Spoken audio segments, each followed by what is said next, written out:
Tadi siang itu hujan lebat teman-teman dan sampai sekarang pun masih gerimis. Yang akan kita telusuri kali ini adalah daerah parit belakang desa, di mana di daerah tersebut itu saya itu paling sering ketemu dengan ular kadut. Tidak lama berjalan kita bertemu dengan salah satu jenis ular penghuni daerah sini. Ini adalah ular yang sangat berbahaya ya, dan saya nggak mau mengambil resiko dengan memegang ular ini. Meskipun temperamen dari ular ini itu cenderung tenang, tapi gerakan dari ular ini itu nggak bisa diprediksi. Apalagi di bawah kali ini itu agak dalam, jadi saya itu nggak mau mengambil resiko untuk mengambilnya. Yang ada di hadapan kalian ini adalah ular welang. Ini bukan weling ya. Ini adalah ular welang atau yang nama ilmiahnya itu Bungarus fasciatus, dan dia sendiri merupakan jenis ular yang berbisa dan berbahaya ya, dan harus kita hindari. Ular ini masuk ke dalam famili Elapidae, masih satu keluarga dengan ular kobra, ular weling dan juga ular cabe. Dan aktivitas dari ular ini itu adalah malam hari atau nokturnal. Ular ini tuh habitatnya itu berada di sekitar daerah perairan, karena ular ini sendiri juga merupakan ular semi akuatik ya, dimana dia itu menyukai daerah-daerah yang dekat dengan perairan seperti sawah, tambak, hutan-hutan yang becek, dan juga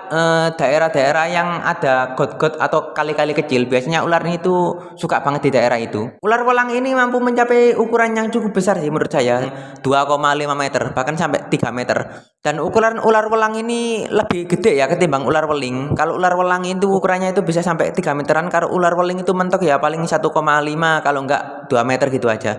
Yang membedakan ular welang dengan ular weling ini biasa dikenali dengan coraknya teman-teman, atau warnanya. Jadi warna ular welang ini dia itu berwarna hitam kuning. Kalau ular weling itu dia itu berwarna hitam putih.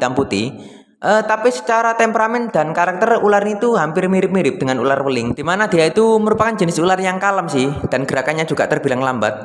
Dan dia sendiri juga tertarik dengan lampu atau cahaya. Jadi kalau kita arahkan senter ke ular ini, biasanya dia itu akan mengikuti. Ular ini sendiri masuk ke dalam kategori jenis ular berbisa dan berbahaya. Tipe bisanya itu neurotoksin, dimana bisanya itu menyerang sistem jaringan saraf dan pernafasan. Efek dari gigitan ular welang ini itu cukup ngeri sih teman-teman, dimana dia itu efek bisanya itu menyebabkan kantuk pada manusia, dan kadang juga menyebabkan pingsan. Dan kalau tidak ditangani dalam jangka waktu tertentu sangat fatal, karena dapat berpotensi menyebabkan kematian. Tipe gigi dari ular ini tuh sama seperti ular kobra dan ular cabe, karena mereka itu masih satu keluarga ya.